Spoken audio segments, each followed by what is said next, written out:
Assalamualaikum warahmatullahi taala wabarakatuh. Alhamdulillahi rabbil alamin. Wassalatu wassalamu ala asyrafil anbiya'i wal mursalin sayyidina wa maulana Muhammadin wa ala alihi wa sahbihi ajma'in. Subhanaka la ilma lana illa ma 'allamtana innaka antal alimul hakim. ولا حول ولا قوة إلا بالله العلي العظيم. قال رب اشرح لي صدري ويسر لي أمري واحلل عقدة من لساني يفقه قولي. اللهم إنا استودعناك ما قرأناه فردده إلينا عند حاجة إليه. اللهم ألهمنا رشدنا وأعذنا من كل شر نفسنا. Rabbi zidna ilma warzuqna fahma amma ba'd. Qala asy-syaikhu muallifu rahimahullahu ta'ala wa nafa'ana bi'ulumihi fid dharain amin ya rabbal alamin.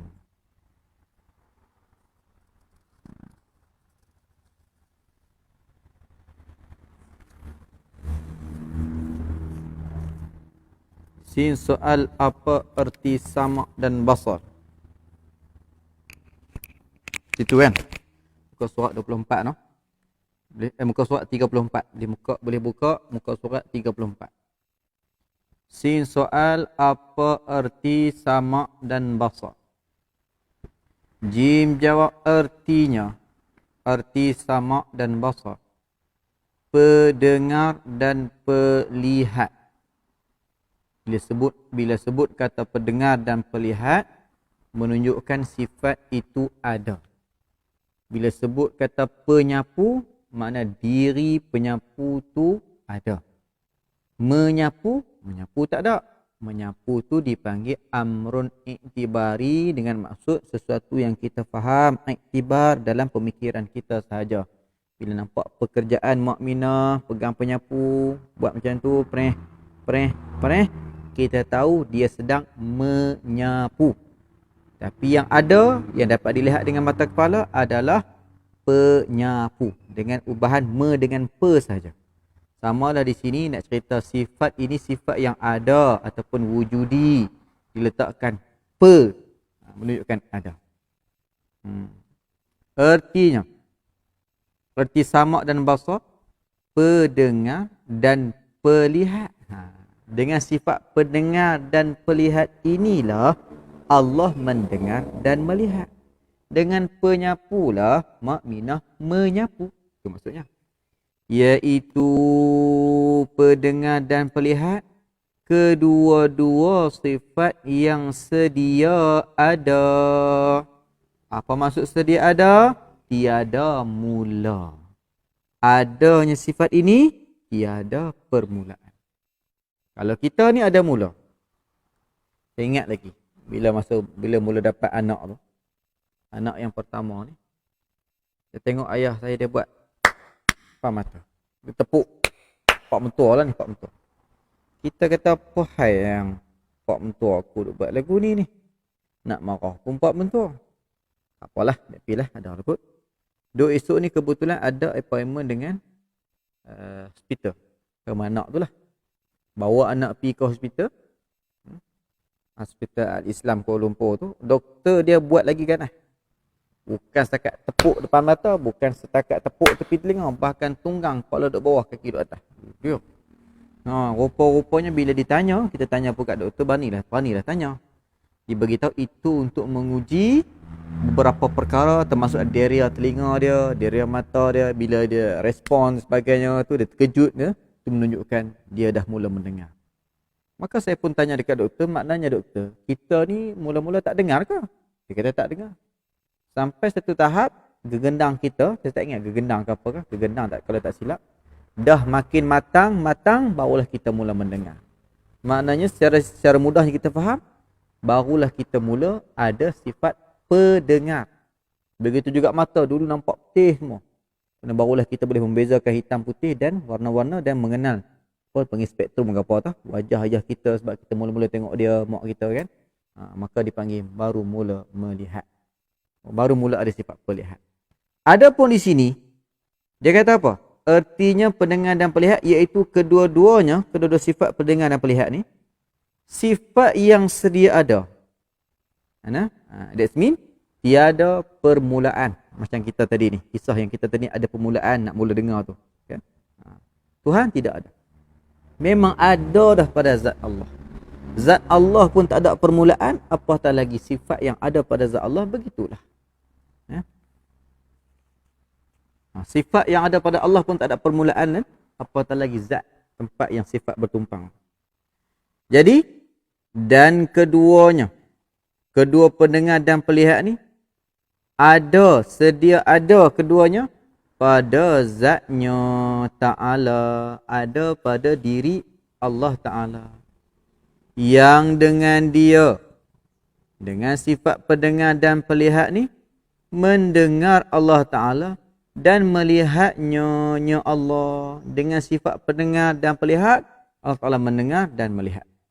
Apa dia yang Allah Ta'ala dengar, yang Allah Ta'ala lihat? Apa dia? Akan tiap-tiap yang maujudat. Apa maksud maujudat? Tiap-tiap yang ada. Mana?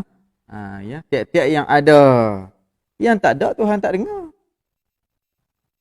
Yang tak ada Tuhan tak nampak. Tuhan nampak tak lemah Allah? Lemahnya Allah Tuhan nampak tak? Tak nampak. Sebab apa? Sebab tak ada. Nak nampak buat apa? Dia. Apa nama? Kepala saya dua. Tuhan nampak? Tak nampak. Sebab apa? Sebab bukan dua pun, kepala satu je. Tu. Jadi yang maujudat ni pula pada kharij. Apa maksud pada kharij? Boleh tulis alam nyata. Pada realiti, bukan pada bayangan. Duk bayang gambar dalam kepala istana besar, benar tak ada pun pada realiti. Pada kharij, pada luaran tak ada pun. Tapi dalam kepala. Dalam fantasi saja. Tak nampak. Nak nampak apa benda tak ada. Khayal bolehlah, khayalan saja. Jadi sebab tu di sini disebut pada kharij. Habis dalam angan-angan kita Tuhan tak nampak kan? Tuhan tak nampak. Habis Tuhan tahu. Tuhan tahu. Kita pun tak nampak. Hanya duk tasawur dia, duk membayang, tak nampak benda yang tak ada. Nak nampak macam mana? Pada kharij, yakni pada realiti. Sama ada maujudat itu qadim. Sama ada benda yang ada tu adalah sesuatu yang qadim. Bila sebut kata qadim, mana diri Allah. Maknanya Allah. Yang berkait dengan Allah qadim belaka. Kalau berkait dengan kita, makhluk ni baharu. Jadi Allah Ta'ala nampak benda yang ada yang qadim, yang berkait dengan Allah. Yakni Tuhan nampak diri dia, Tuhan nampak sifat dia, Tuhan nampak perbuatan dia, Tuhan nampak segala-galanya tentang dirinya. Pasal apa? Dirinya tu dipanggil qadim. Seperti zat Allah Ta'ala.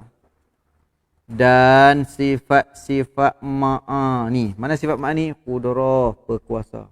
Iradah, berkehendak. Ilmu, pengetahuan. Hayah, perhidup. Sama, pendengar. Basar, pelihat. Kalam, perkata. Tuhan nampak. Apa Tuhan nampak pula? Sebab ni sifat yang 7 ni dipanggil sifat ma'ani. Sifat ma'ani sifat yang ada. Dia bukan sifat yang sungguh, sifat yang ada. Kalau sifat yang sungguh tu, dia tak ada. Contohnya apa? Tuhan tu qidam, tiada mula. Nak cerita lagu mana tiada mula? Nak boleh tunjuk? Dia bukan ada pun. Tapi kita faham amru i'tibari.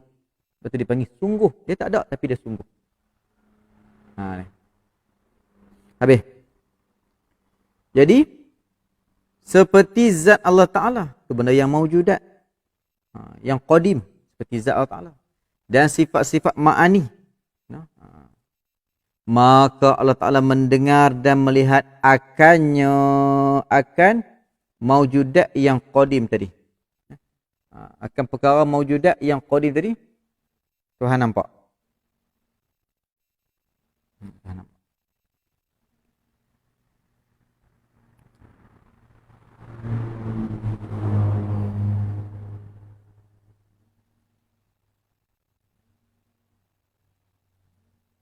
Maka Allah Ta'ala mendengar dan melihat akan maujudat, akan perkara yang ada tadi ni, pada sedia kala lagi. Apa maksud sedia kala? Tiada mula. Mana tak boleh kita nak kata bila Allah Ta'ala mula melihat semua tu? Tak ada mula. Mana Tuhan duk nampak? Sejak bila? Sejak tak ada mula.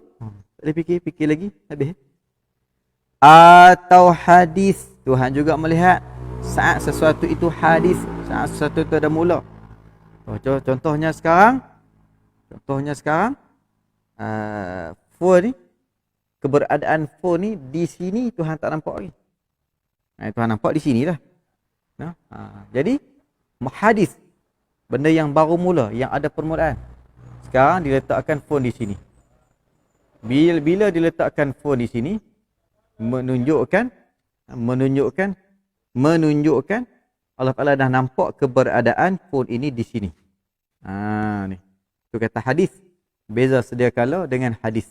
Beza sedia kala tiada mula dengan ada mula. Seperti zat-zat baharu. Seperti diri-diri yang baharu. Yang ada mula. Matahari, bulan, bintang. Dan sifat-sifatnya, sifat-sifat zat yang baharu tu. Maka tiap-tiap daripada keduanya itu. Tiap-tiap daripada keduanya itu. Kedua mana? Kedua zat yang baharu dan sifat yang baharu tu. Allah Ta'ala baru mendengar. Nak?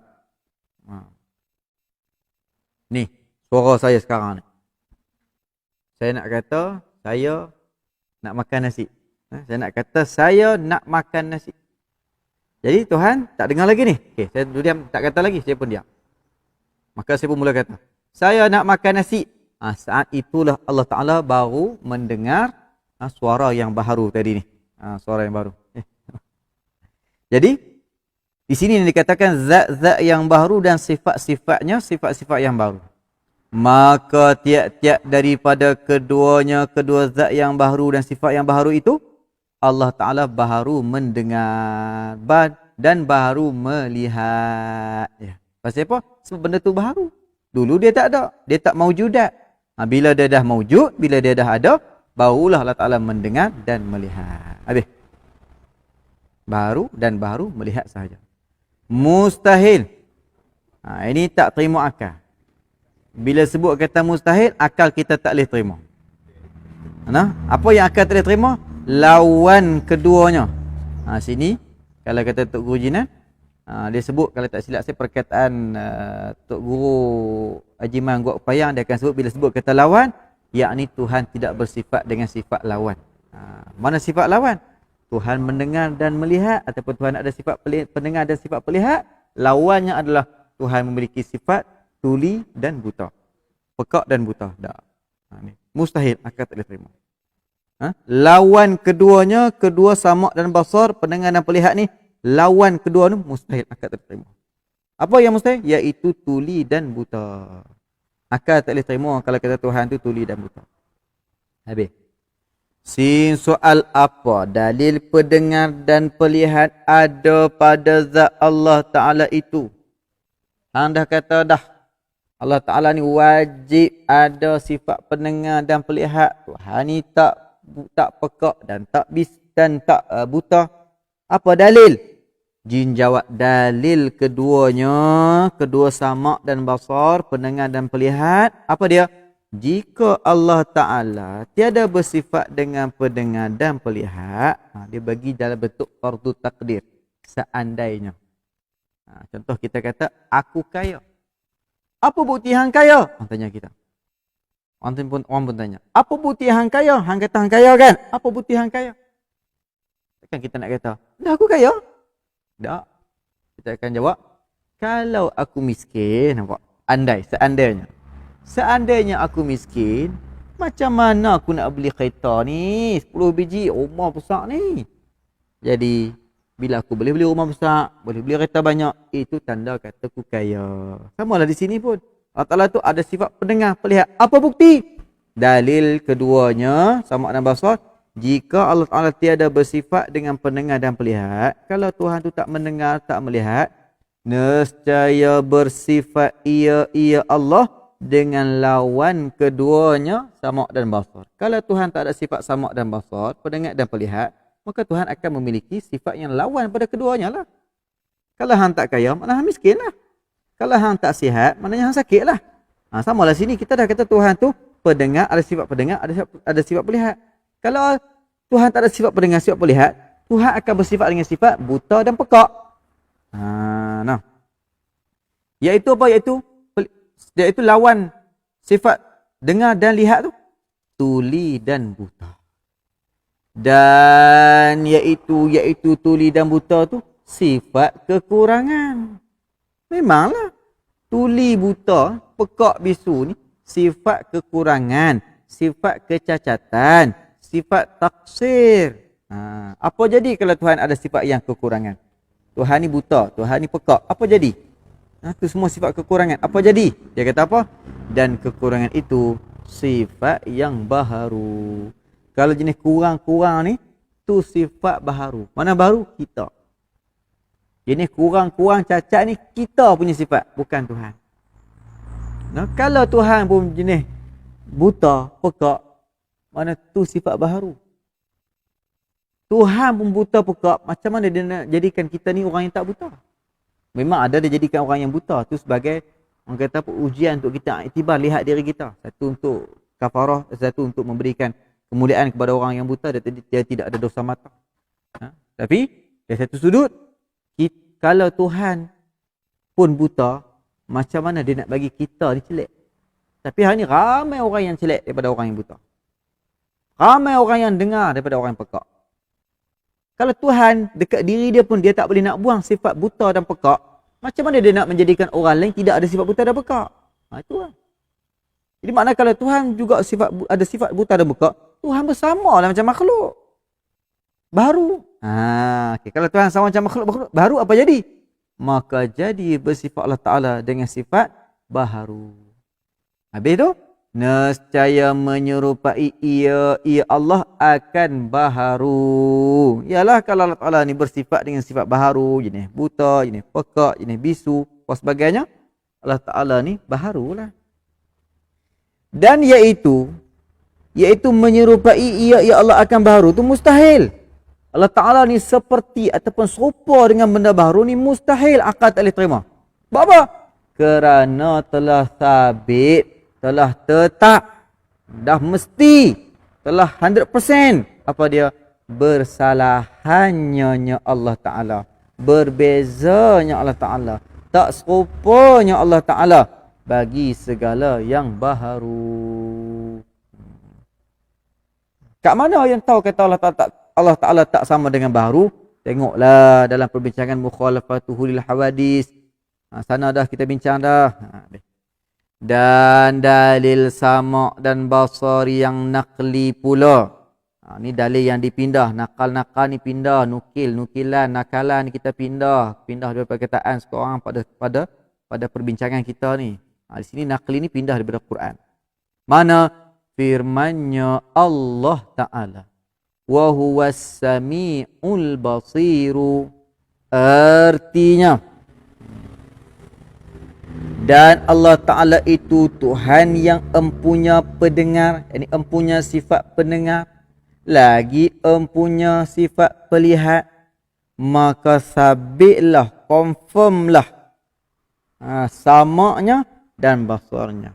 Dan apabila sabit, apabila confirm, apabila sure samanya dan basarnya, mustahil lah, tertolaklah, akal tak boleh terimalah tuli dan buta. Habis. Sin soal apa erti kalam? Jin jawab ertinya erti kalam perkata.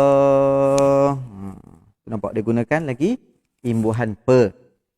Iaitu perkata ni sifat yang sedia adanya, sifat yang tiada mulanya. Ada yang tiada mula. Dia ada tapi tak ada mula. Macam kita ni ada mula. Dah sebut dah tadi. Kita mula tak boleh cakap. Lama kelamaan Allah Ta'ala campak sifat perkata tu dalam diri kita, maka kita pun boleh berkata-kata. Kita pun ada sifat perkata. Habis. Iaitu perkata ni ataupun kalam ni sifat yang sedia adanya pada zat Allah Ta'ala. Yang bukan sifat itu daripada jenis haraf. Yang bukan sifat itu daripada jenis huruf.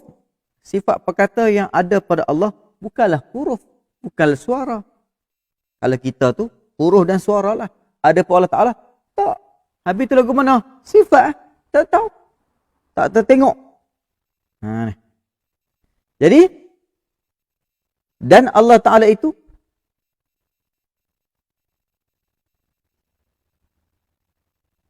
bukan sifat itu daripada jenis huruf. Dan bukannya daripada jenis suara. Tak berhuruf, tak bersuara. Nah, maka bukannya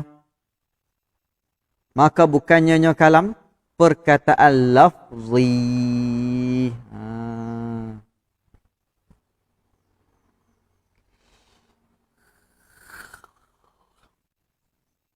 Bukanlah sifat perkataan Allah Ta'ala tu seperti mana perkataan lafzi.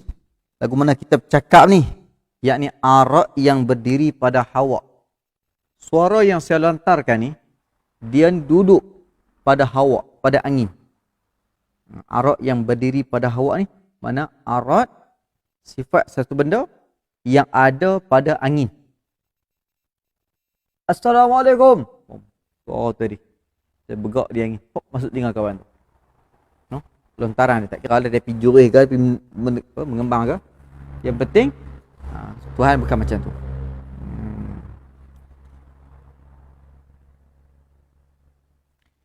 Maka bukannya kalam Allah tu perkataan lafzi. Yakni arak yang berdiri pada hawa, bukan.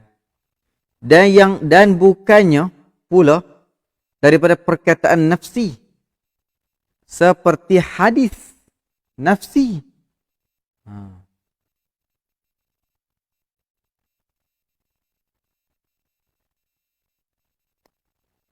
Dan bukannya pula daripada perkataan nafsi. Seperti hadis nafsi. Perkataan nafsi, perkataan diri. Seperti hadis nafsi. Hadis nafsi.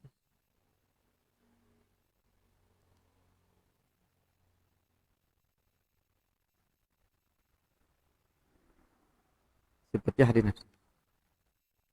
Dan bukannya kalam tu pula, maka bukannya kalam tu perkataan lafzi. Yakni arak yang berdiri pada hawa. Dan bukannya kalam tu pula daripada perkataan nafsi. Seperti hadis nafsi. Kerana bahawasanya daripada umurun iktibariyah.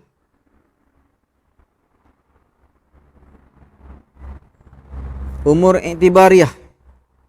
No?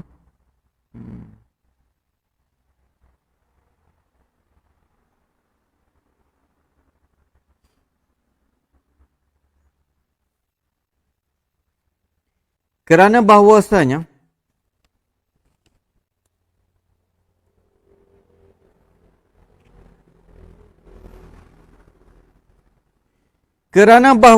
daripada umurun iktibariyah. Nah.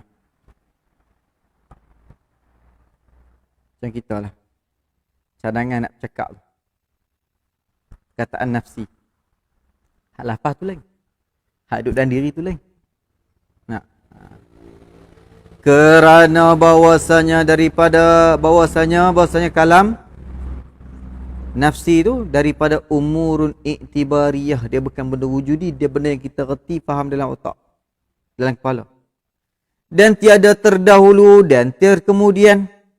Perkataan Tuhan bukan macam perkataan kita. Ada dulu, ada kemudian. Saya cakap, saya nak pergi Kuala Lumpur. Yang dulunya apa? Yang awal. Saya nak pergi. Kemudian, Kuala Lumpur. Bukan Tuhan, bukan lagu tu. Tiada disifatkan dia. Dia kalam tu dengan dahulu dan kemudian. Kenapa? Kerana bahawasanya kalam yang ada pada zat Allah Ta'ala itu Satu jua.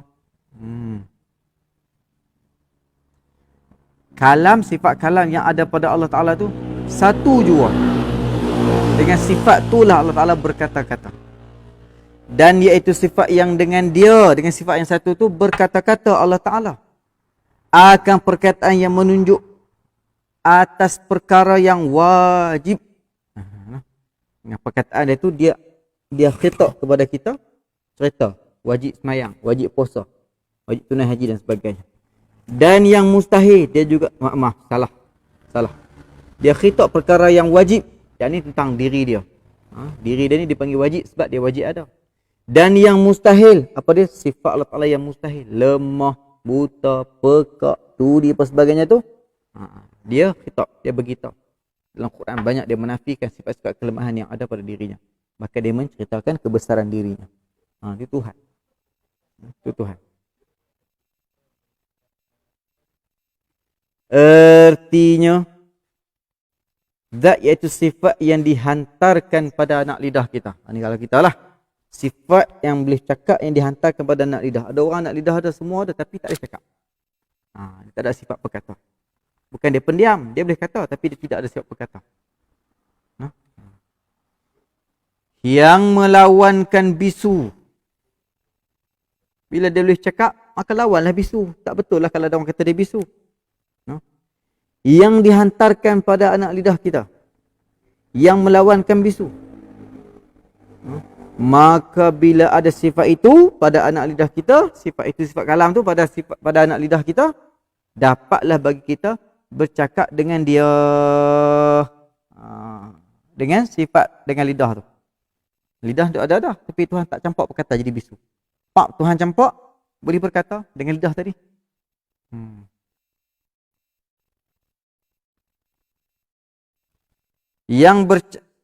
Dapatlah bagi kita bercakap dengan dia pada apa-apa pekerjaan, apa-apa urusan, dan memberi ketahui dengan tuturan. Nak beritahu apa pun kita tutur. Dan bila tiada ada sifat itu pada anak lidah kita, Tuhan tarik jadi bisu, kita jadilah kelu. Kita jadi kelulah lidah daripada bertutur. Tak boleh cakap apa dah. Dulu boleh lagi. Dulu boleh nampak lagi. Pak kena kecil manis, dah tak nampak dah. Maka adakah demikian sifat itu berhuruf dan bersuara? Tak ada. Tuhan cakap kita tapi apa nama? Kita tak dengar. Lagu mana? Tak berhuruf, tak bersuara. Itu Tuhan cakap. Lagu mana? Allahuakbar. Mari kita bayang.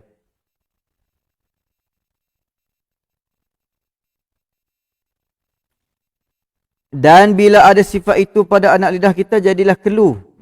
Dan bila tiada ada sifat itu pada anak lidah kita, jadi kelulah lidah daripada bertutur.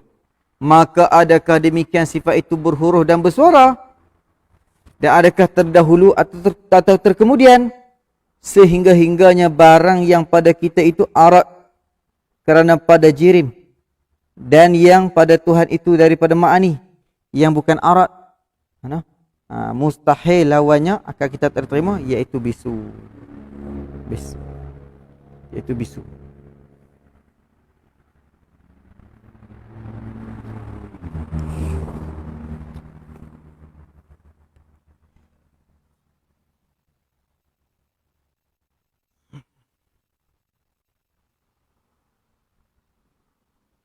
Habis. Si soal apa dalil kalam itu ada pada zat Allah Ta'ala. Jim jawab dalilnya, buktinya sifat kalam ada pada Allah. Apa dia? Jika tiada ada sifat kalam pada zat Allah Ta'ala, nescaya adalah ia Allah bisu. Dan bisu itu kekurangan. Dan iaitu kekurangan itu mustahil. Maka sabitlah. Tahu mana kita mustahil? Tuhan memang tak kurang. Kalau kurang bukan Tuhan. Dan bisu itu kekurangan dan iaitu mustahil. Iaitu bisu itu mustahil. Maka sabitlah kalamnya Allah Subhanahu wa taala.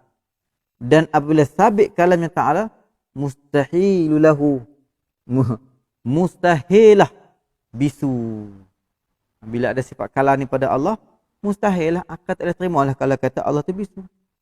Dan dari kalam yang naqli pula, firman-Nya Allah Ta'ala, wa kallamallahu Musa taklima.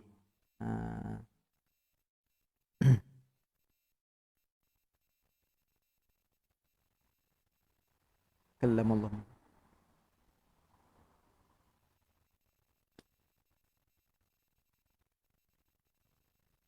Memberi ketahui ia Allah akan Nabi Musa dengan kalamnya kalam Allah. Artinya bertitah Allah Ta'ala akan Nabi Musa sebagai bertitah. Ini memberi ketahui ia Allah akan Nabi Musa dengan kalamnya yang qadim. Lagu mana Nabi Musa dengar? Tak tahu. Tapi tak berhuruf, tak bersuara. Kataan pula dari qadim.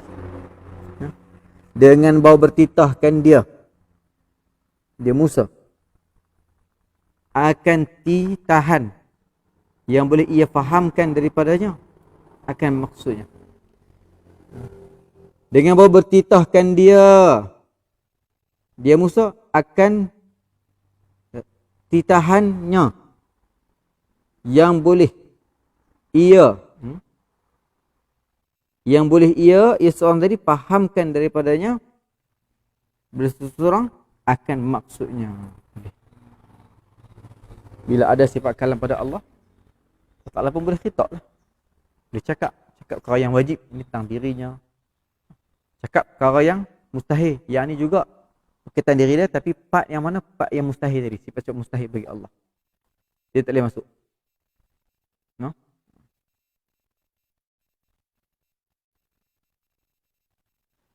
Habis. Pelajaran yang ke-16. Apa erti kaunuhu ta'ala qadiran? Ini mudah, kita baca laju sikit. Apa erti kaunuhu ta'ala qadiran? Artinya keadaannya Allah Ta'ala empunya perkuasa. Mustahil lawannya, akal tak boleh terima lawan kepada kaunuhu ta'ala qadiran. Dia kata apa? Aku nak bakar.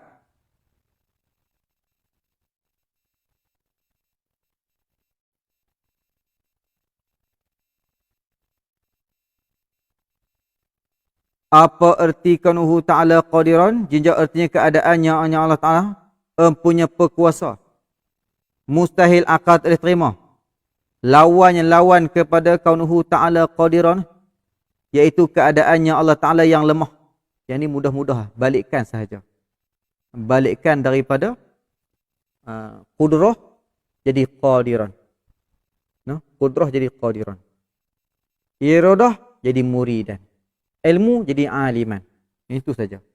Nak cerita garam tu masin, kaunuhu masinan. Tongkat ali tu pahit, kaunuhu pahitan. Dia macam penambat. Dia menambat sifat dengan zat.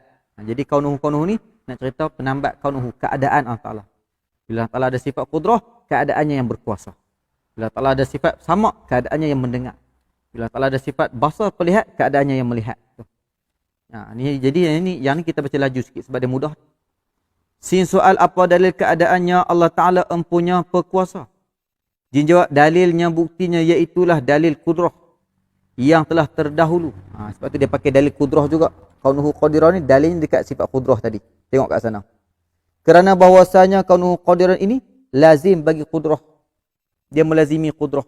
Allah Ta'ala ada kudrah, kan? Maka keadaan Allah Ta'ala yang berkudrah ini yang berkuasa. Si soal apa erti kaunuhu ta'ala muridan? Jin jawab ertinya erti kaunuhu ta'ala muridan, keadaannya Allah Ta'ala empunya perkehendak, empunya sifat perkehendak. Mustahil akal tak boleh terima lawannya. Tuhan tak bersifat dengan lawannya. Mana lawannya? Iaitu keadaannya Allah Ta'ala yang benci dan lalai. Tuhan buat kita tak sengaja. Tak, memang sengaja, memang dia nak buat kita. Tuhan buat kita ni terlupa, tersilap. Tak, bukan lalai, tersilap. Tak, memang dia nak buat kita.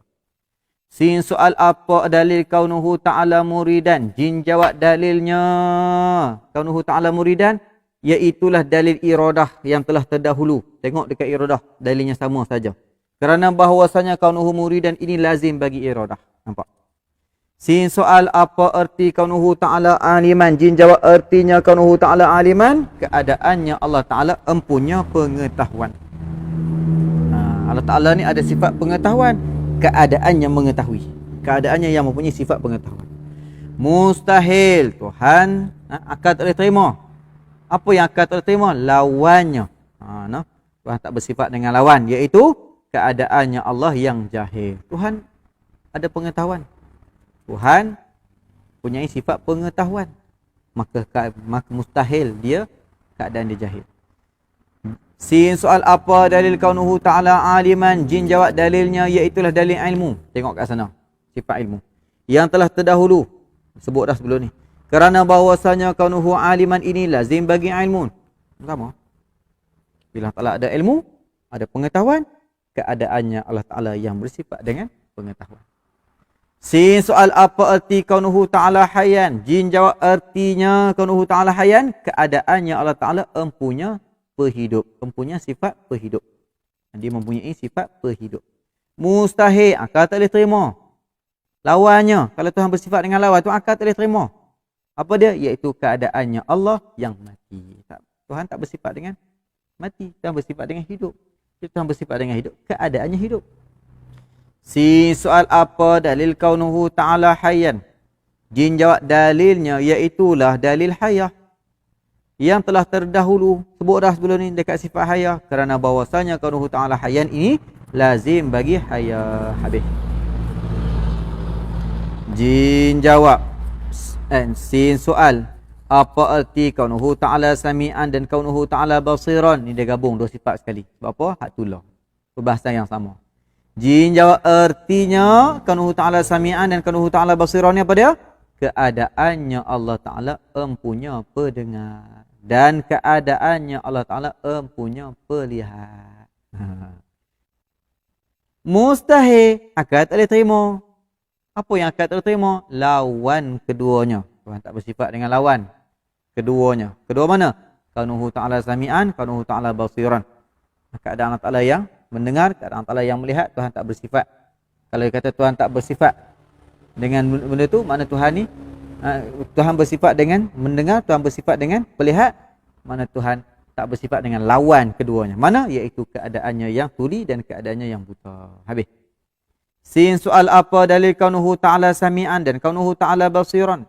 Jin jawab dalil keduanya itu iaitulah dalil sama' dan basar yang telah terdahulu. Tengok kat sana, kat sifat sama' dan basar. Kita dah bincang dah muka surat yang lalu. Kerana bahawasanya kaunuhu ta'ala sami'an ini lazim bagi sama' dan kaunuhu basiran ini lazim bagi basar. Sin soal apa erti kaunuhu ta'ala mutakalliman. Jin jawab ertinya erti kaunuhu ta'ala mutakalliman. Keadaannya Allah Ta'ala empunya perkata, empunya sifat perkata. Mustahil lawannya. Akal tak boleh terima. Kalau kata Tuhan bersifat dengan sifat lawannya. Apa dia? Iaitu keadaannya Allah Ta'ala yang bisu.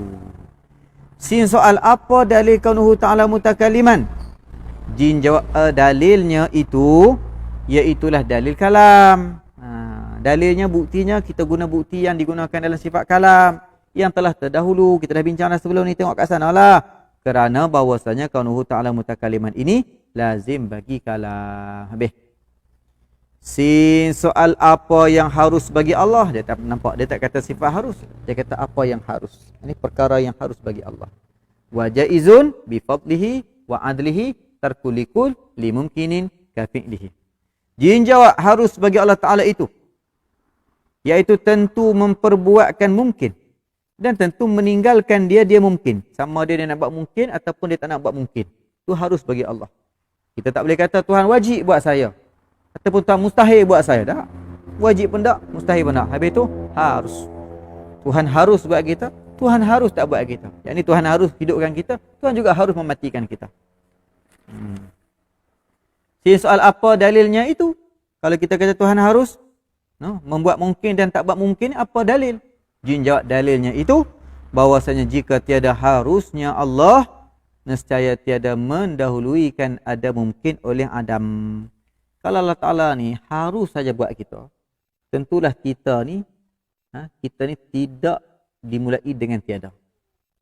Sedangkan kita ni dulu tak ada. Baru saja diadakan.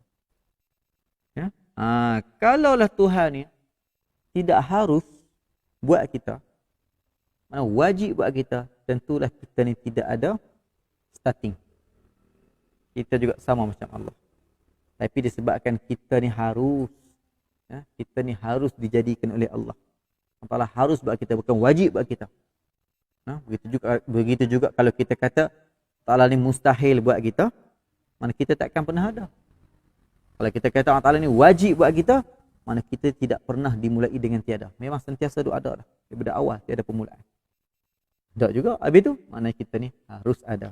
Dulu kita tak ada, sekarang kita ada. Kerana itu dikatakan, kalaulah Allah Ta'ala ni tidak harus membuat kita, nescaya tiada mendahuluikan ada mungkin adanya kita ni oleh Adam, oleh tiada. Kita ni dia didahului oleh tiada. Kalaulah kita ni bukan harus, tentunya kita ni bukan dah jenis sesuatu yang ada tapi sebelumnya tiada. Maknanya kita ni ada tanpa ada permulaan. Tak betul. Atau tiada mendahulukan ketiadaan mungkin oleh ada. Tak adanya kita ni dengan tiada mendahului. Tak boleh ada kita. Sebelum daripada tak ada kita. Lagu mana ni? Lagu mana? Tak ada. Tak betul lah tu. Dan iaitu yang dikatakan Allah Ta'ala ni wajib buat kita ataupun mustahil buat kita ni, mustahil. Akal tak boleh terima. Maka mustahil pula tiada harusnya. Maka tak boleh terima akal kalau kita kata Tuhan ni tiada harus membuat kita ataupun tidak membuatkan kita. Sin soal, apakah hukum orang yang menafikan sifat nafsiah? Mana sifat nafsiah? Sifat wujud. Satu je sifat nafsiah, wujud. Allah Ta'ala ni ada. Dia nafikan sifat tu. Atau sesuatu daripada sifat salbiah. Sifat salbiah ada 5. Qudrah, qidam, baqa', mukhalafatul hawadis, qiyamuhu binafsih, wadaniyah. Dia nafikan salah satu. Atau diiktiqadkan baharunya atau makhluknya. Iktiqad pula. Kata sifat tu baharu, sifat tu ada permulaan. Ataupun disyakkan. Kita iktiqad pun tapi disyak dia ragu-ragu. Pada sedianya Allah. Pada Allah ni tiada mula. Kita rasa ragu-ragu. Tu kalau Allah tak ada mula. Allah ni ada mula kot. Kita ragu-ragu. Apa hukum dia? Dan baharunya baharu Allah. Tuhan ni ada mula. Atau terhenti ia seseorang daripada demikian. Tak kira lah mana-mana yang kita fikir yang disebutkan tadi ni. Apa jadi? Jin jawab, maka barang siapa menafikan sifat-sifat yang tersebut. Sifat nafsiyah, sifat salbiah. Makni tak apa. Lepas tu, Mu'tazilah, dia nafi sifat makni. Dia tak jadi kufur. Dia tak jadi kufur. Cuma dah fasik lah. Dia tak kata Allah Ta'ala melihat dengan sifat basar. Allah Ta'ala melihat dengan zat. Dia tak nafikan Tuhan tu melihat. Cuma dia nafikan sifat makni, sifat pelihat tu. Tak. Itu dia tak kufur. Cuma dia berdosa lah, fasik. Tapi yang ni dia nafi, sifat wujud. Dia nafi di antara sifat yang 5 tadi ni. Qidam, baqa' tadi ni, dia nafi. Maka apa jadi? Atau mengiktiqadkan seperti yang disebut itu, nasa jadi ia kafir wal'ayadha billahi min dhalik. Habis. Sin soal apa hukum orang menafi sifat-sifat ma'ani bagi Allah Ta'ala. Seperti Mu'tazilah. Mu'tazilah dia nafi sifat ma'ani. Mana sifat ma'ani? Qudrah, iradah, ilmun, hayah, sama' basar tu. Kalam. Dia nafi. Seperti Mu'tazilah. Apa Mu'tazilah kata? Yang berkata mereka itu Mu'tazilah. Tiada bagi Allah Ta'ala sifat-sifat ma'ani. Bahkan Allah Ta'ala itu memberi bekas dengan zatnya. Allah Ta'ala buat ni, menciptakan sesuatu ni dengan zatnya. Bukan dengan qudrahnya. Bukan dengan sifat qudrah. Tapi dengan zat dia. Dan menentu dan menghendaki. Dengan zatnya. Dia nak buat apa pun. Bukan dengan sifat perkendak, tapi dengan zat dia. Dan mengetahui. Dengan zatnya. Dia bukan kalau kita, ahli sunnah wal jamaah, kita i'tiqad Tuhan ni mengetahui dengan sifat ilmu. Di sini, tapi Mu'tazilah dia kata, Tuhan tidak ada sifat ilmu. Tuhan tidak ada sifat ilmu, Tuhan mengetahui dengan zat dia. Dan hidup dengan zatnya. Tuhan tidak ada sifat hayah, tapi Tuhan hidup dengan zat dia. Dan mendengar dan melihat dengan zatnya. Tuhan tidak ada sifat pendengar, melihat, tapi Tuhan mendengar, melihat dengan zatnya, dengan diri dia. Dan berkata-kata dengan zatnya. Tuhan tidak berkata-kata dengan sifat perkata, tapi dengan zatnya. Ni Mu'tazilah. Mereka kata macam ni. Apa jadi? Jin jawab, barang siapa menafikan semacam itu nescaya tiada jadi ia kafir. Sebab tu Mu'tazilah tak kafir. Walaupun dia nafi sifat ma'ani. Tetapi jadi fasik dan mubtadi'. Ahli bid'ah ni. Melainkan jika menyabit, ia akan lawan yang dinafikan itu. Kecuali kalau kata dia sabit lawan kepada sifat yang dia nafi tadi. Dia nafi apa? Dia nafi qudrah. Dia kata Tuhan tak ada sifat qudrah.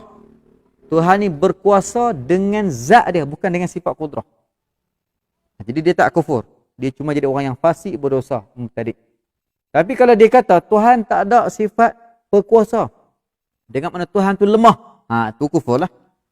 Maka jadi ia kafir wal'iyadzabillah min dzalik. Wal'iyadzabillah ta'ala. Soal apakah hukum perkataan orang yang awam yang berkata ia orang awam bermula qudrah itu membuat langit atau tidak olehmu akan langit itu perbuatan qudrah. Orang awam kan kata tengok kekuasaan Allah Ta'ala, dia buat langit. Tu langit itu dibuat dengan kekuasaan Allah Ta'ala.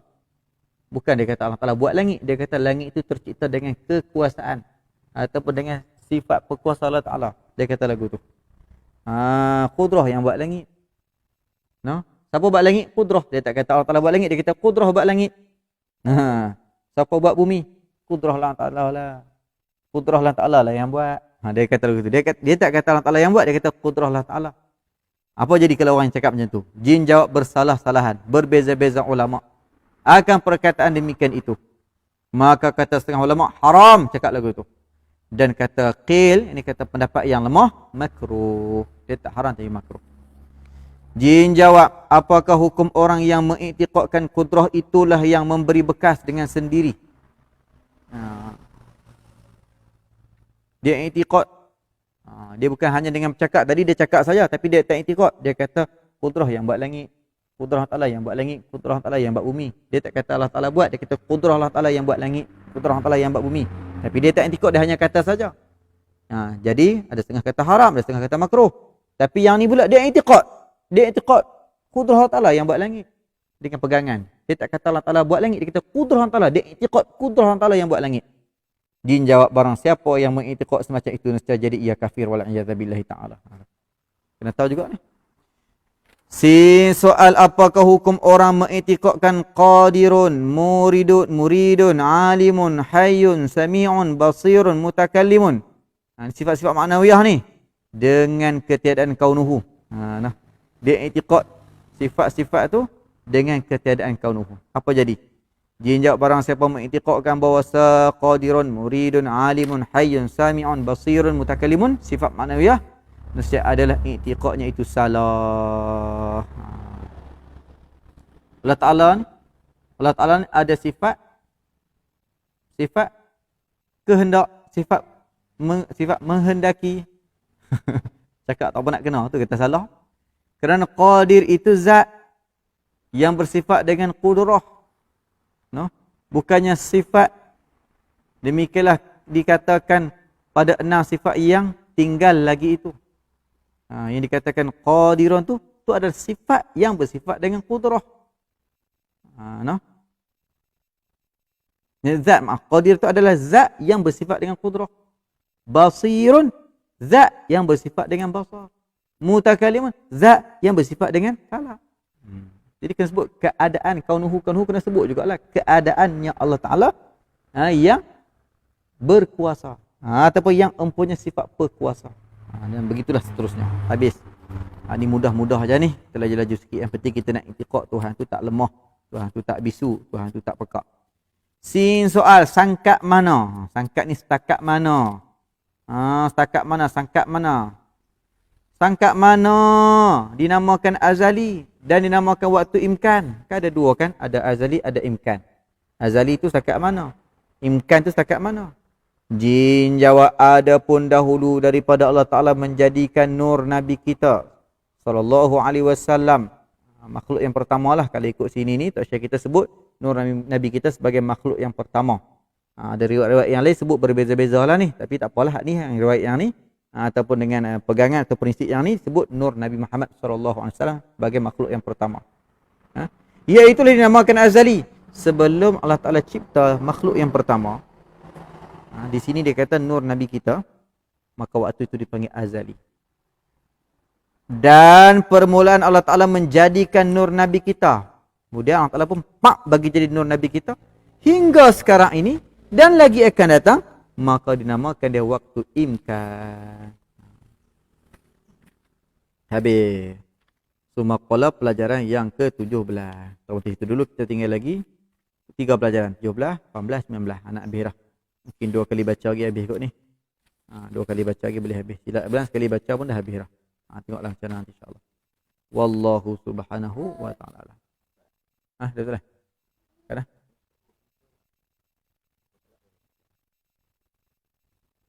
Saat ni kita ambil masa 4-5 minit untuk tengok soalan.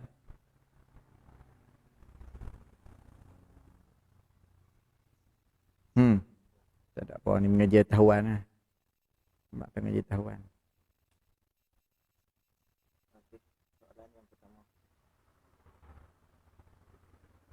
Macam mana nak bezakan azali dan baharu Allah menyatakan? Macam mana nak bezakan azali dan baharu? Mana soalan? Macam mana nak membezakan azali dan baharu? Allah melihat kita.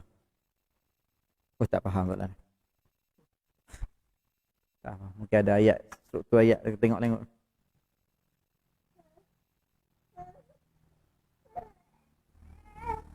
Ya Ahmad Zain, bagaimana kata-kata Allah itu sampai kepada kita? Siapakah yang memahami dan menterjemahkan kata-kata Allah itu? Baik, soalan dia bagaimana Allah Ta'ala, perkataan Allah Ta'ala itu sampai kepada kita? Tu macam Al-Quran tu. Al-Quran tu macam mana sampai kepada kita? Melalui Sayyidina Jibril alaihi salam. Dia Allah Ta'ala khitab kepada Sayyidina Jibril, malaikat Jibril.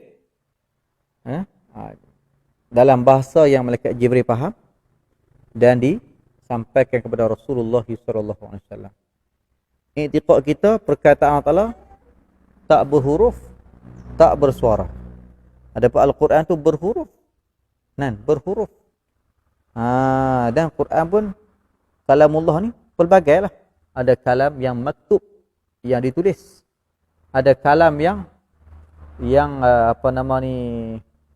kalam yang makru' yang dibaca. Yang kita hafal tu pula kalam yang mahfuz yang dihafal. Jadi kalam yang Allah Ta'ala bercakap ni dengan malaikat ni, yang Allah Ta'ala sampai kepada malaikat ni dengan bahasa yang malaikat faham. Dengan bahasa yang malaikat faham dan disampaikan kepada Rasulullah sallallahu alaihi wasallam. Rasulullah dengan dalam bahasa Arab. Dalam bahasa Arab.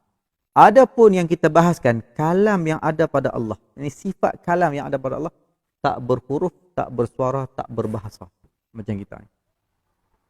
Cuma bila Allah telah khitab pi kepada Jibril, Sayyidina Jibril, pi kepada Nabi Allah Musa, juga nabi-nabi yang lain, barulah difahami dalam bahasa masing-masing. Itu yang dia kata cakap dengan Nabi Allah Musa dengan bahasa dia. Cakap dengan Nabi Allah Daud dengan bahasa dia. Cakap dengan Nabi Muhammad SAW dengan bahasa dia. Tapi sifat yang ada pada Allah, kita i'tiqad tak berhuruf, tak bersuara, tak berbahasa. Itu wallahu a'lam.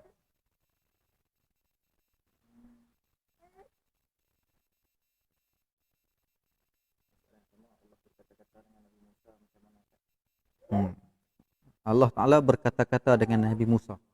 Macam mana? Berkata-kata dengan sebagai berkata-kata. Tapi i'tiqad kita tu lah. Perkataan yang ada pada Allah tak berhuruf, tak bersuara. Mana kalam yang ada pada Allah, sifat kalam yang ada pada Allah tak berhuruf, tak bersuara. Tapi bila khitab dengan Nabi Allah Musa, Nabi Allah Musa fahamlah. Fahamlah dengan bahasa yang Nabi Allah Musa faham. Yang Allah Ta'ala cakap dengan Nabi Allah Musa dengan bahasa Nabi Allah Musa. Tapi yang kita i'tiqad sifat yang ada pada Allah tu tak berhuruf, tak bersuara. Tapi tu lagu mana boleh sampai kat Nabi Musa berhuruf bersuara? Tu hak duk kat Nabi Musa. Hak sampai pada Nabi Musa lagu itulah. Tapi hak duk pada Allah tak berhuruf, tak bersuara. Ada orang kita bisa tanya, adakah dengan ilham tak? Dengan perkataan. Ini perkataan yang Nabi Allah Musa dengan bahasa dia. Tapi yang duduk, sifat yang duduk pada Allah, yang ada pada zat Allah, Sifat itu tak berhuruf, tak bersuara. Macam kita. Kalau kata setengah guru, dia buat perumpamaan yang mudah kita nak faham sikit, kita sebut ni. Kita kata aku nak makan nasi. Dia ataklah perkataan, aku nak makan nasi. Rebik, aku nak makan nasi. Perkataan hak duk tadi ni, kemampuan kita bercakap tu, ada dah, aku nak makan nasi, tapi kita tak cakap lagi. Pak, kita bercakap, aku nak makan nasi. Tu dengan bahasa kita lah. Tu berhuruf bersuara. Tapi perkataan hak duk di lidah, hak duk di dalam kemampuan kalam kita tadi ni, aku nak makan nasi, ada perkataan tak? Ada huruf tak? Tak ada. Ada suara tak? Tak ada. Habis. Wallahu a'lam. Al-Quran kalamullah, ada huruf, ada suara, sedangkan sifat kalam itu laisa kamitslihi syai'un. Boleh tak Ustaz bagi pencerahan? Quran pun tak ada suara. No?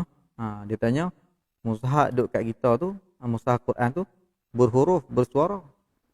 Nah, lepas tu macam mana hak duk kat Tuhan? Tak berhuruf, tak bersuara macam mana? Quran pun tak ada suara. Ada bunyi dengar Quran duk bunyi. Hak bunyi tu bukan Quran kita baca, bunyi tu para rakaman, suara Syekh Sa'id Al-Ghamidi lah, Syekh Shuraim ke, tu suara. Lepas tu pasal tu kalam ni pun ada kalam yang lafzi, kalam yang lafaz. Ada kalam yang makru' yang dibaca. Ada kalam yang maktub yang ditulis. Quran yang kita pegang tu, masa tu dipanggil kalam juga, kalamullah. Tapi kalam yang maktub yang ditulis. Tu hak yang adik-adik duk hafal Quran dalam kepala depa.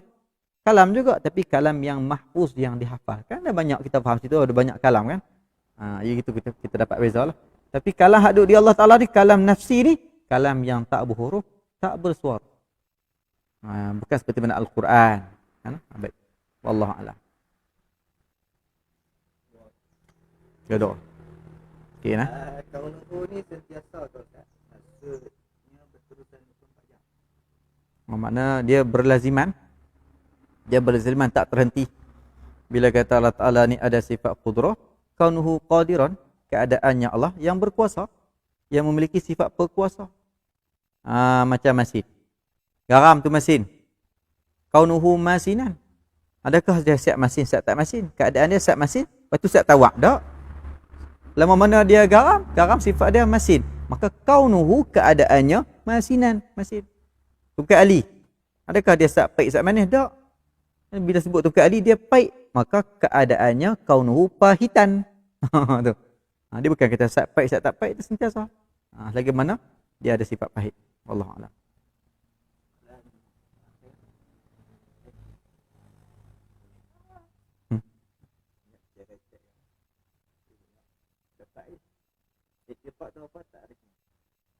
I'tiqad tu apa takrifnya? Jadi i'tiqad ni mai pada perkataan aqada. No? Aqada. Dia pada tasrihnya i'taqada, ya'taqidu, i'tiqadan. Aqada ni iqda ni ikatan. Jadi i'tiqad ni ikatan yang mengikat, yang kepercayaan yang mengikat jiwa dan hati kita ni. Untuk kita yakin satu-satu benda tu masuk i'tiqad. Pegangan kita, ikatan hati kita. Itu masuk i'tiqad. Wallahu a'lam. Contoh Allah melihat kita sejak azali lagi tu, Ustaz. Ada kita atau tak ada kita, Allah dah lihat kita. Betul kan? Allah ada sifat pelihat sejak sedia kala. Yang ini tidak ada permulaan. Tidak ada permulaan Tuhan melihat. Tuhan ada sifat pelihat ni, tiada permulaan. Kita ada permulaan, dulu tak nampak, makin lama makin nampak. Lepas tu bila dah tua tak nampak balik dah. Ya, okay. Adapun Tuhan melihat kita, tengok kita tu siapa. Kalau kita yang dah ada, mana Tuhan lihatlah sekarang ni. Sebelum ni kita tak ada, Tuhan tak nampak kita. Lepas tu disebut tadi Tuhan hanya melihat sesuatu yang maujudat, yang ada. Anak kita tak ada lagi, Tuhan tak nampak. Kita pun tak nampak dah, tak ada lagi. Pap dah ada dah. Tak kira lah sama ada dalam perut ke, ada di luar dah ke, di alam dunia dah ke. Masa tu Tuhan nampak lah. Pasal apa? Pasal benda yang dah maujudat. Benda yang dah ada. Kitab ni satu. Ada satu lagi sini. Tuhan nampak? Tak nampak. Pasal tak ada. Ada satu ni je. Tuhan nampak benda yang ada. Baik, wallahu a'lam.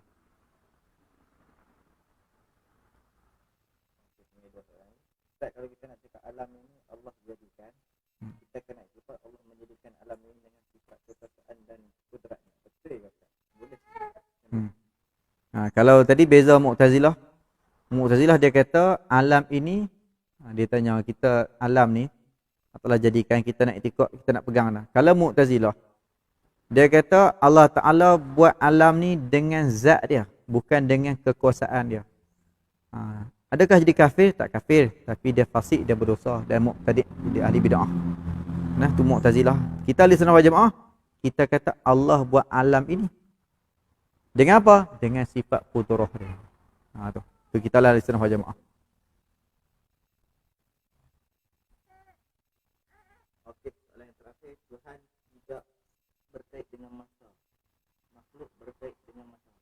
Bagaimana yang dikatakan Allah berkata-kata kepada makhluknya setelah makhluk itu ada, sedangkan Tuhan tidak berkait dengan masa seperti waktu berkata-kata dengan Nabi Musa. Baik. Tuhan ni ada sifat perkata. Dan dengan sifat perkata dia boleh berkata-kata. Itu satu hal dah. Yang kedua, Tuhan ni tak terkait dengan masa. Sebab apa? Masa tu dia yang cipta. Bila dia yang cipta, jadi kalau sebelum dia cipta masa tu, lagu mana pula? Tu kata masa ni adalah makhluk dia yang cipta. Maka tak kenalah kalau kita nak kaitkan Allah dengan masa. Tuhan tak terikat dengan masa. Dia ada, Tuhan ni ada sejak masa pun tak ada lagi. Tuhan ni ada tanpa ada permulaan. Masa-masa ni, tarikh, masa, jam ni adalah dicipta oleh Allah SWT. Itu dipanggil makhluk yang dicipta oleh Allah SWT. Jadi tak kena kalau kita kata Tuhan ni terkait dengan masa. Tapi orang tanya juga, habis itu Tuhan bercakap masa zaman Nabi Allah Musa. Itu zaman. Tuhan cakap, Tuhan kait dengan masa. Itu istilah disebut berbetulan. Berbetulan macam mana? Kata-kata Tuhan tak kait dengan masa. Hari ni hari apa? Hari ni hari apa? Hari ni hari Jumaat. Tuhan ada tak hari ni? Hari ni kan hari Jumaat. Tuhan ada tak hari ni? Ada. Tu Tuhan kait dengan masa. Berbetulan. Tak ada hari Jumaat pun Tuhan ada. Tak? Jadi itu bukan menunjukkan Tuhan terkait dengan masa. Bukan kata Tuhan terkait dengan masa. Tuhan bercakap. Tuhan ada sifat perkata. Tuhan bercakap dengan Nabi Musa di zaman dia. Bukan menunjukkan Tuhan kait dengan masa. Tak ada kena-mengena. Tak. Kalau tak sabit cakap dengan Nabi Allah Musa pun, Tuhan tak terikat pun dengan masa. Tak terikat pun dengan tak perlu pun nak mengikat Tuhan dengan zaman. Wallahu a'lam. Zaman tu yang ada berdasarkan ciptaan Allah.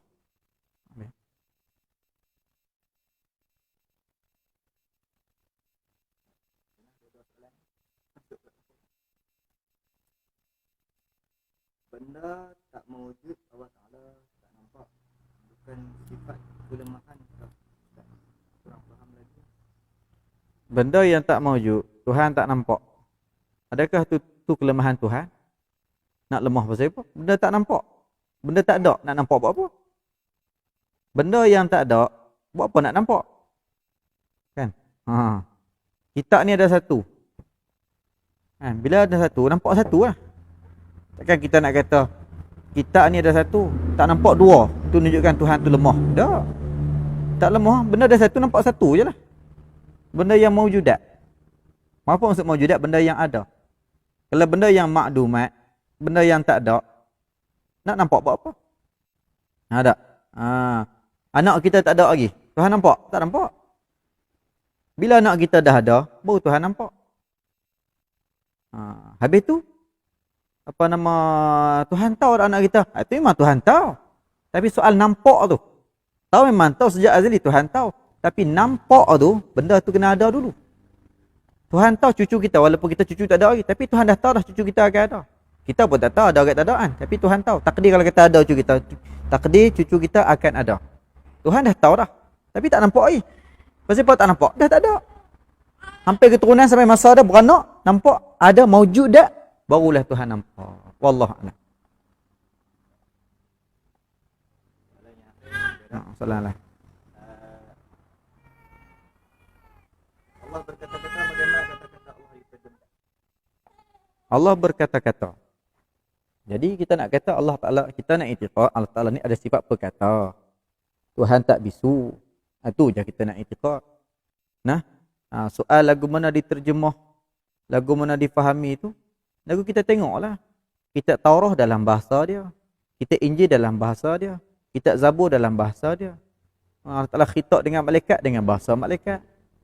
Khitab dengan dengan Quran, khitab dengan Rasulullah dan menggunakan Al-Quran tu dalam bahasa Arab. Tapi sifat kalam yang ada pada Allah tu, yang tu tak ada bahasa, tak ada huruf. Tak berhuruf, tak bersuara. Soal bila mai jadi kat kita ni, huruf, suara, bahasa ikut dalam bentuk bahasa yang Allah Ta'ala takdirkan, Allah Ta'ala nak berlaku atas kita ni. Bagaimana? Wallahu a'lam. Wallahu subhanahu wa ta'ala alam. InsyaAllah kita jumpa pada minggu hadapan. Sallallahu rabbuna ala nuril mubin Ahmad al-Mustafa Sayyidil mursalin. Sallallahu rabbuna ala nuril mubin Ahmad al-Mustafa Sayyidil mursalin wa ala alihi wa sahbihi ajma'in wa ala alihi wa sahbihi ajma'in. Bismillahirrahmanirrahim. Alhamdulillahirabbil alamin. Wassalatu wassalamu ala asyrafil mursalin wa ala alihi wa sahbihi ajma'in. Allahumma inna sawda'naka ma qara'nahu farudhu inna 'inda hayatil wa sallallahu wa sallam alhamdulillah alamin. Taqabbalallahu minkum.